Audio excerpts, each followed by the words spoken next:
প্রশিক্ষণের এক পর্যায়ে বিমানের ইঞ্জিনে আগুন ধরে যায়।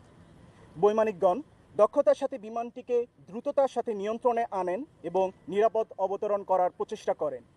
কিন্তু বিমানের আগুন নিয়ন্ত্রণের বাইরে চলে যাওয়ায় বৈমানিকগণ যথাসম্ভব জানমালের ক্ষতি এড়িয়ে বিমান হতে জরুরি প্যারাশুটের মাধ্যমে অবতরণ করার সিদ্ধান্ত গ্রহণ করেন।